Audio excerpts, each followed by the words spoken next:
Então, continuando aí a aula, hoje eu farei, né, a correção aqui da página 208 do livro, que fala da Reforma Protestante, tá? Então, lembrando que hoje aí boa parte dos países, né, da Europa ali, principalmente o norte da Europa e os Estados Unidos, Canadá, são países aí de maioria evangélica, protestante, né? Lembrando também que o Brasil aí caminha, né, galera, futuro próximo ser um país evangélico e não mais católico, né? O número de católicos vem diminuindo e o de evangélicos aí vem crescendo. Ó, as três primeiras doutrinas de Lutero eram a justificação ou salvação pela fé, o sacerdócio universal e a infalibilidade da Bíblia, ou seja, ela é infalível, né? A Bíblia nunca erra. Como essas doutrinas contrariam as crenças do catolicismo romano.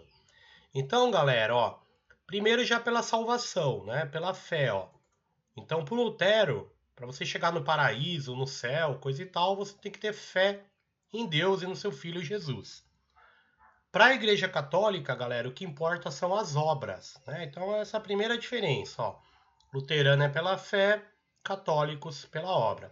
Sacerdócio universal. Na Igreja Católica, galera, o que é o sacerdócio universal? Que qualquer pessoa, homem, mulher, né, não importando a profissão que tenha, tal, pode ser um sacerdote, o cara que vai ali comandar, organizar o culto e coisa e tal. Na Igreja Católica, galera, tem que ser um padre, homem, o sacerdote, que estudou durante vários anos ali e tal, para se formar, vamos dizer assim, como padre da Igreja Católica, né? Então, para a Igreja Católica, só um sacerdote oficial pode falar o que é ou não verdade, né? E para os evangélicos luteranos, galera, a Bíblia é infalível. Então tá escrito ali, você pode pegar, ler sozinho, interpretar e se virar sozinho com a Bíblia. Já os católicos não. A infalibilidade, galera, é do Papa. Então, o mais importante do que a Bíblia é como o Papa interpreta a Bíblia, ok? Então precisa do Papa para falar para as pessoas o que é certo ou não, né?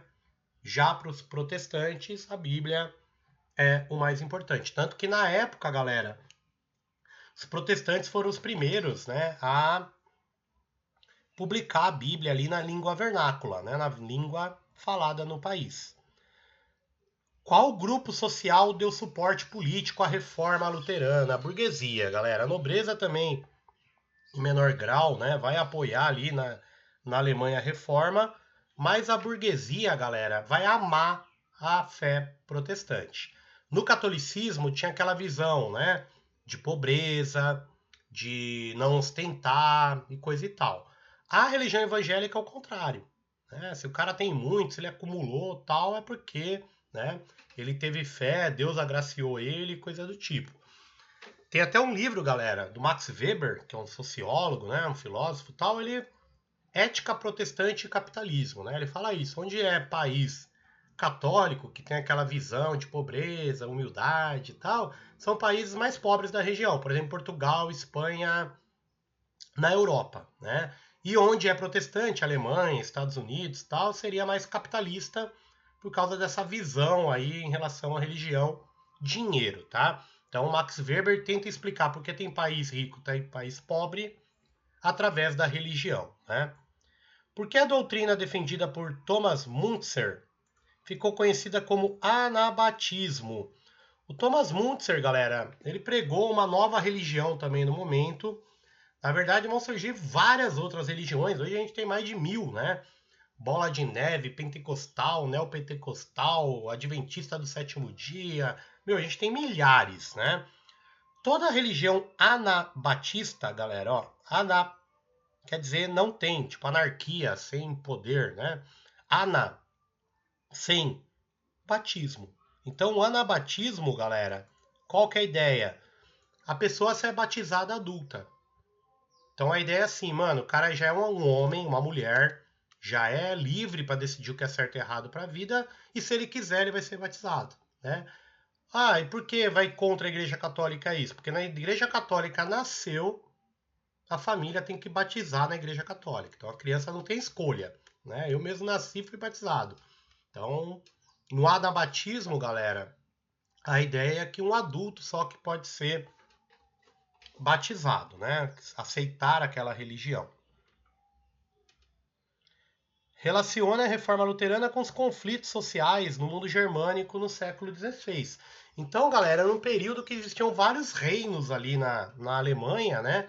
E esses reinos, Bavária, lutavam contra o outro. Então é nesse contexto de violência, de divisão, né, que surge o luteranismo. E a igreja luterana, galera, consegue unificar e pacificar, vamos dizer assim, esses diversos reinos alemães, né, que estavam em conflito. Isso só vai acabar mesmo, galera, em 1871, quando a Prússia, né, que é um reino, domina todos que falavam a língua alemã e criou o que a gente chama hoje Alemanha, né? Então a Alemanha, tal como país que a gente conhece, só em 1871. A principal característica do calvinismo, sob o ponto de vista teológico, residia na doutrina da predestinação. Comente essa doutrina comparada com a Igreja Católica defendia e defende, né? Ainda hoje. Então, galera, em igreja calvinista, a crença... Deixa eu dar um gole de café aqui. A crença, galera, que é pré-destino. Né? Vem antes, o destino já está traçado no nascimento. Então, para a Igreja Católica, o importante são as obras, se você ajudou os pobres e coisa e tal, né? Para o Lutero, galera, você ter fé, acreditar acima de tudo em Deus e no Filho dele.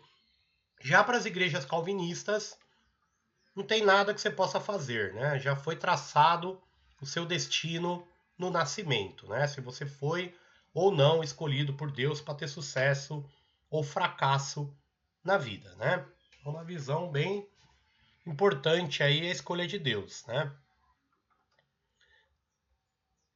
Discuta as possíveis relações entre a expansão do protestantismo na Europa e o surgimento das monarquias absolutistas. Então, por exemplo, na Alemanha, galera, essas monarquias foram ganhando força para proteger a religião protestante que o Lutero tinha criado ali.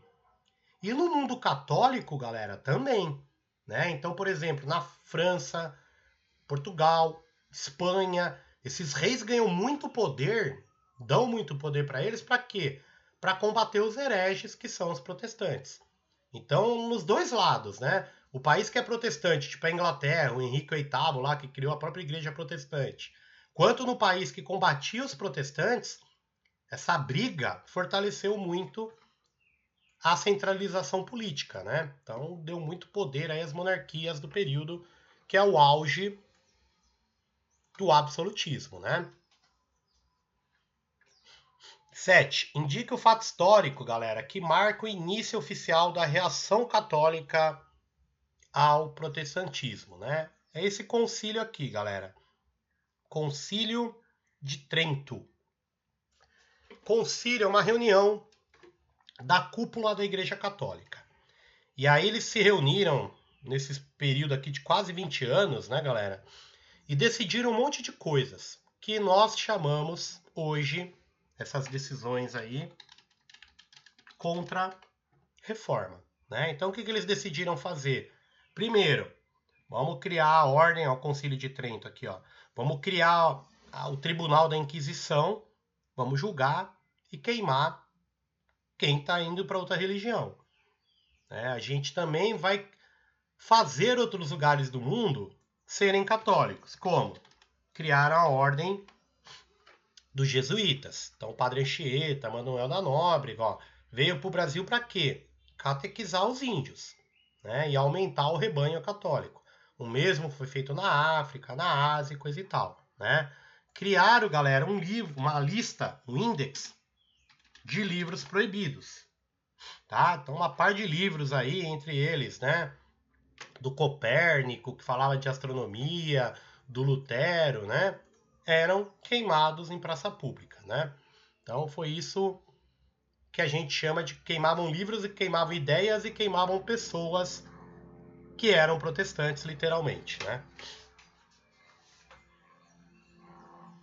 E como a igreja, galera, combateu, né, os excessos aí da religiosidade popular durante a reforma. com muita violência com o Tribunal da Inquisição. Então qualquer um... Tem um livro, galera, Ginsburg, é o nome do historiador que escreveu, chama O Queijo e os Vermes, tá? Ginsburg, O Queijo e os Vermes, né? E o que que fala, galera? Esse historiador ele pegou uns documentos do Tribunal da Inquisição de um moleiro. O que que é um moleiro? É um cara que trabalhava no moinho. E esse cara era um líder na vila que ele morava, tal, e ele começou a criar uma religião, né? Que a vida surgiria do queijo, os primeiros vermes, que foram virando tudo que existe, e coisa e tal. Então ele foi combatido, foi morto pela Igreja Católica por ter criado ali a própria religião dele, né? Então qualquer coisa que não fosse católico era muito, muito perseguido pela Igreja Católica Apostólica Romana. Beleza, galera? Então era isso por hoje. Na quinta que vem a gente vai apenas jogar videogame, né? Eu vou estar aberto aí uma sala e vou estar com o PlayStation ligado, galera, umas 8h30, 9 horas da manhã da quinta-feira até meio-dia, tá? Depois eu vou almoçar e tal, e 1 hora eu vou fazer o mesmo aí com a molecada da tarde. Então na outra semana a gente começa aí o capítulo 14, né? Do nosso livro, ok?